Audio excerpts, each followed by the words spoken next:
Hey, what's going on, guys? Welcome back. It's Claytano. Thank you so much for tuning in as always. And we're back with another Dungeon Hunter Champions video. And today we'll be reviewing the family, the myth, the legend of the greater demons. Alright, so this is the third video of this series now, and we kind of been going down the list. We did the Archangels, we did the Blade Master. Today we're doing the greater demons, and we'll just keep on moving down the list. And the nice thing about it is we're getting a head start because there's not a whole lot of champions in Dungeon Hunter Champions just yet, but I plan to do this on every single champion that comes out, whether it's 5-star, 4-star, 3-star, 2-star, 1-star.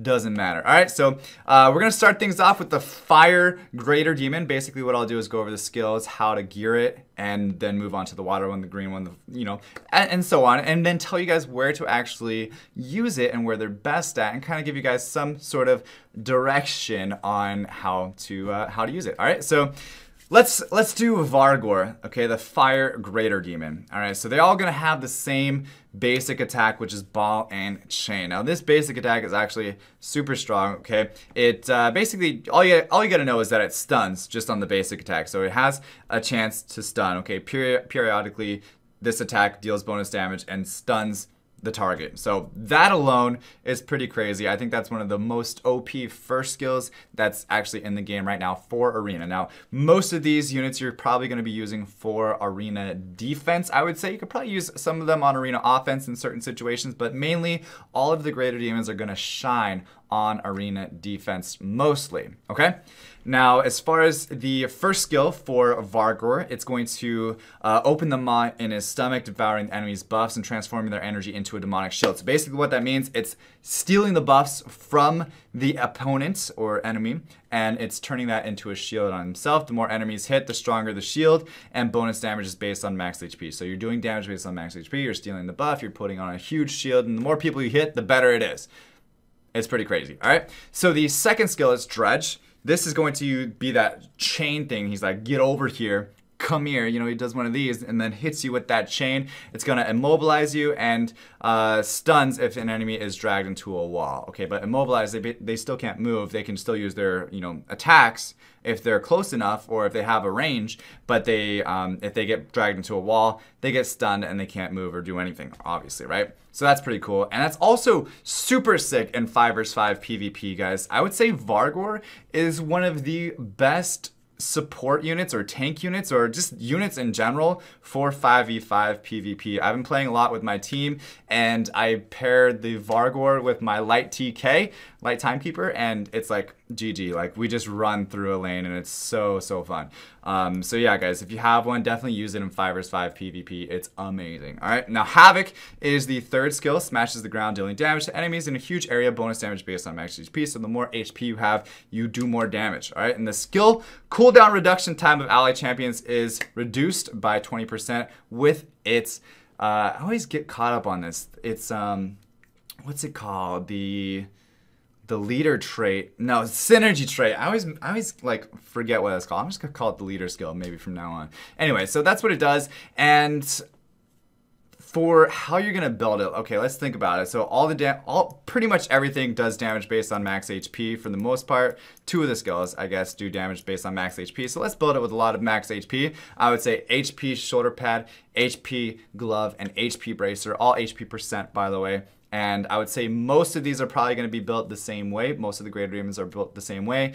I would probably put it on the vital offset so that way you have more HP. And then for the main 4 set, I would say probably put it with either Adept, or another good option would be Dazzling. Adept or Dazzling. I think those would be the best options for these champions because they do a lot of AoEs, they do a lot of stunning, so just emphasizing on that stun, it's super strong for PvP in Arena. Now, the gear actually doesn't make any difference in 5 vs 5 PvP, but it does make a huge difference in PvP, just the regular Arena, okay? So that's how I would build it, and then make sure you guys have some nice accuracy substats on it, so that way it's hitting the skills and making sure that it lands everything, and then also put some resistance and some defense and just make it really tanky, so that way people can't, like, sneak in on you and drop like a mortal wounds or something like that, okay? So that's the fire one. Let's move on to the water Greater Demon, which is Bala Rots. Okay. Now I think let's just take a second to look at these champions because I think they're the coolest looking ones in the game. You know, some people say they're like super ugly, but I like these guys. I think the artwork on it and everything is probably one of my favorite. I just like the idea of him. He's huge. He's a big beast. And it works with him because he's a tank. All right, so Balor, he has the same first basic attack. His first skill, Devour Magic, okay, devouring his enemies' buffs, transforming their energy into a demonic shield. It's the exact same as the fire one. Now, Dredge, it's actually the exact same thing. Again, fewer the number of enemies caught, the farther away they're pulled. Damages and immobilizes affected enemies, stuns if the enemy is dragged into the wall, and Havoc smashes the ground. See, really the exact same setup or skill tree as the fire one. Okay, exactly the same.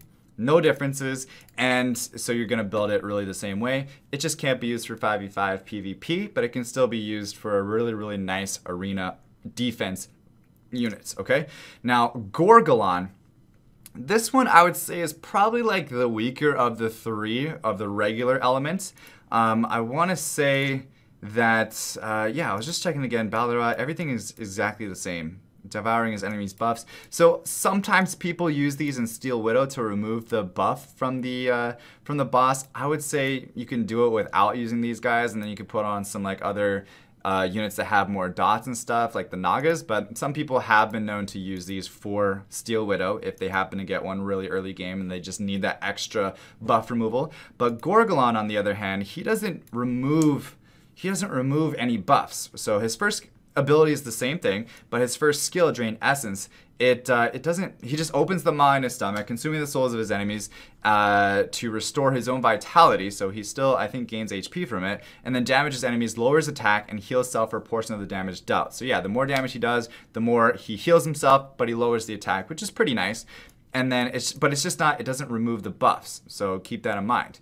Now, Trawl for Victims, this is the same thing. It pulls the enemy towards him, dragging his hook chain along the ground. The fewer the number, okay, everything's the same. Instead of immobilizing them, though, it puts on mortal wounds, and then it stuns them if he drags it into a wall. So that's the only difference on that second skill. And then the third skill, Havoc, is actually the same.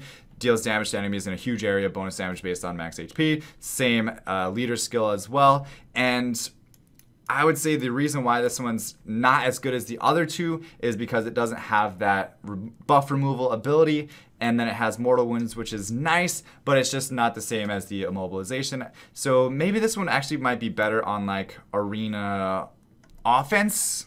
I would say maybe, but still really good on arena defense. Really just, these are PvP units for the most part, so keep that in mind. But definitely, by all means, Gorga Lon is not a bad unit. It's really strong. It's just maybe not as good as the other two brothers. I would say for right now, it kind of goes, Vargor is better than Balor, is better than Gorga Lon. The only reason why I would say Vargor is better than Balor is because you can use it in 5v5 PvP, and it's amazing at 5v5 PvP. So next up we have Grellish, which is the light Greater Demon. Again, same first basic ability. Devour Magic, it's the same as the other ones, which is devours the enemy's buffs, transforming their shield into demonic shield. The more enemies hit, the more damage it does. Demonic Pull pulls the enemies towards him by dragging his hook chain, dealing damage to them. Stuns any enemy that is pulled into a wall. Distance pulled is reduced by the number of enemies caught. So Demonic Pull, this stuns and drags them into the wall, but is that any different than like this one? Okay, no, the fewer number of enemies caught, the farther they are pulled. This just puts it into a white wording. Distance pulled is reduced by the number of enemies caught. So distance pulled is reduced by the number of enemies caught, and this says the fewer the number of enemies caught, the farther they are pulled. So if you have more enemies caught, the farther they're pulled, which is kind of an interesting switch up or change up on the light one, okay? So don't get that confused there, but it only stuns them if they're pulled into a wall. It doesn't have any other sort of debuff as it stands. Now, Crush is the third skill and actually does some sort of debuff on it, and it's a really nice third skill compared to the other ones that just do damage based on max HP. So this damages enemies in a huge area and then also blocks buffs, guaranteed crit. It's a guaranteed crit, meaning that if you build this on crit damage, it's gonna do a whole lot of damage. So this is the only one. So everything else has kind of been like HP, HP, HP, and then just like the additional damage is kind of nice. But this Grellish might actually be worth putting on an HP crit damage HP build. So HP shoulder pad, crit damage glove, and then HP bracer compared to the other ones. Of course, still build it with high accuracy because you want to make sure that you're hitting your debuffs. And then I would say build it on, again, Adept would be great, and or the Dazzling set would be great. Still stick with the Vital offset if you can.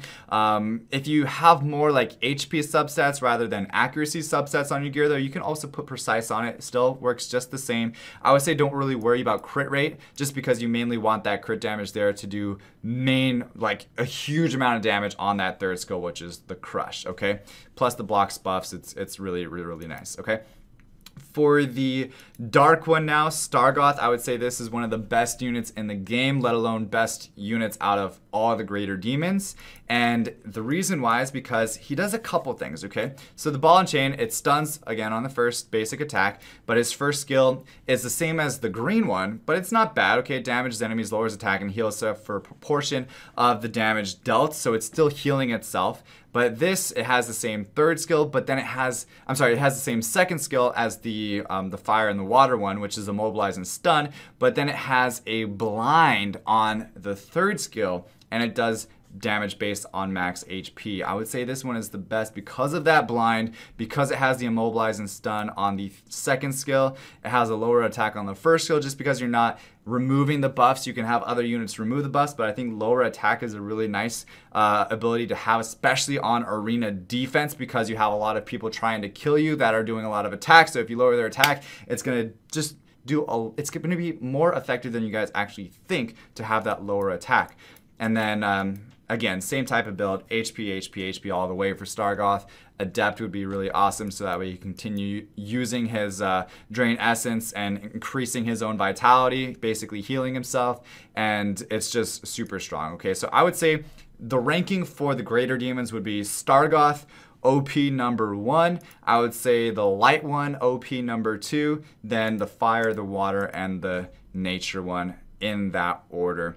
If you guys have your opinions, go ahead and drop those down below. If this helped you guys out in any way, I'd really appreciate it if you hit that subscribe button. Also the like button as well would be nice. And aside from that, guys, thank you so much for watching. As always, stay soupy, don't be potatoes. I can't wait to see you guys for the Monkey King video coming out very soon. And you guys have a great rest of your day. All right, peace.